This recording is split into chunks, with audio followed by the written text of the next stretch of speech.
Saya tidak sedang berbicara tentang cinta yang sembrono atau hubungan yang gegabah, tetapi tentang cinta yang telah melewati masa discernment, komunikasi yang sehat, dan didasarkan pada niat membangun keluarga yang bertanggung jawab.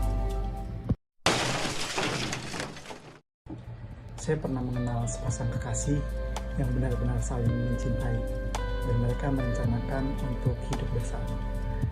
Namun hubungan mereka ditentang oleh keluarga mereka karena alasan klasik, yakni perbedaan suku, strata sosial, dan bahkan mereka mempunyai trauma pada masa lalu. Ini adalah sebuah dilema yang sering terjadi karena cinta yang sehat dan bertanggung jawab tidak luput dari restu keluarga. Tetapi marilah kita lihat apa kata gereja.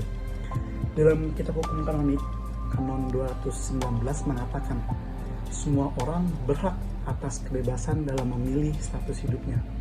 Artinya, seseorang berhak memilih apakah ia akan menikah atau hidup selibat, dan dengan siapa ia akan menjalani pernikahan.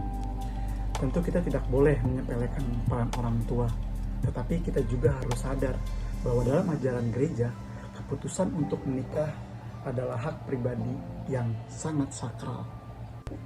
Dan dalam Kanon 1057 paragraf 1, pernikahan dibuat oleh persetujuan pribadi antara laki-laki dan perempuan yang secara sah diungkapkan dan tidak dapat digantikan oleh kuasa manapun. Jadi tidak ada siapapun, termasuk orang tua atau gereja atau budaya, yang bisa memaksa seseorang untuk menikah dan membatalkan kehendak bebasnya dalam memilih pasangan.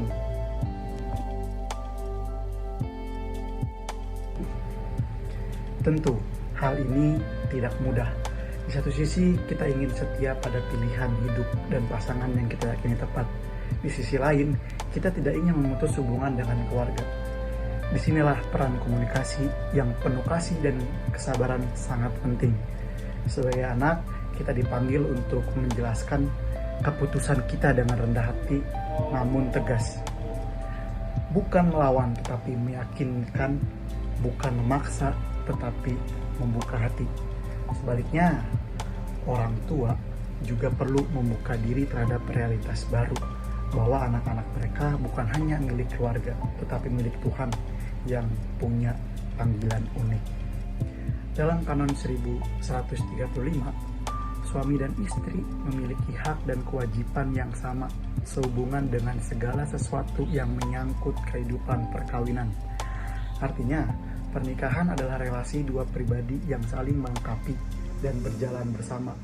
Maka penting untuk membentuk keluarga bukan karena paksaan eksternal, melainkan karena keputusan batin yang matang.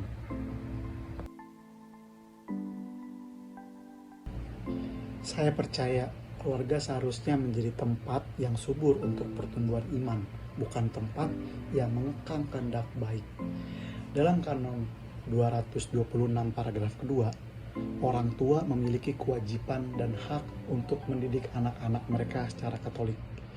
Tetapi pendidikan iman bukan hanya tentang ajaran, melainkan juga memberi ruang anak untuk menemukan kehendak Tuhan dalam hidupnya sendiri. Keluarga harus menjadi rumah bagi dialog, pengertian, dan pengampunan.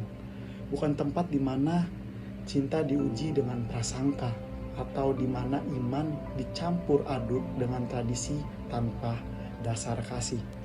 Kita semua dipanggil untuk membangun keluarga-keluarga yang bukan hanya kuat secara sosial, tapi juga kuat secara spiritual, yang mencerminkan cinta Allah yang bebas, setia, dan penuh pengorbanan.